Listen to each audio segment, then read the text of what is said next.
भेंडीचे शेंड्याकडचा आणि देठाकडचा भाग कापून घ्यायचा। भेंडीचे मोठाले 2 भाग करून त्याचे ही 4 भाग करायचे। उभी भेंडी कापायची, आडवी कापायची नाही। कढईमध्ये 2 पळ्या तेल ओतून घ्यायचं, त्यामध्ये जिरी मोहरी टाकायची आणि लसूण फक्त त्याचे 2 भाग होते अशा पद्धतीनेच ठेसलेला असावा। अशा पद्धतीने लसूण ठेसून घ्यायचा आणि तो टाकायचा फोडणीमध्ये।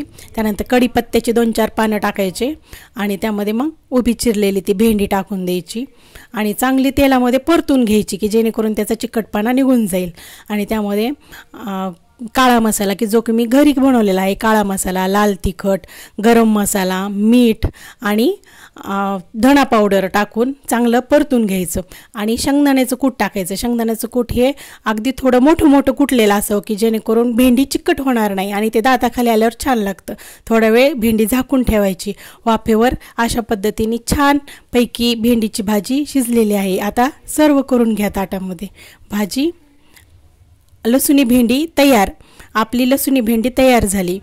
ते चपाती सोबत भाकरी सोबत खायला एकदम छान लागते। ही लसुणी भेंडी तुम्ही एकदा तुमच्या घरी करून पहा आणि आपल्या चॅनलला लाईक शेअर आणि सबस्क्राइब करायला विसरू नका।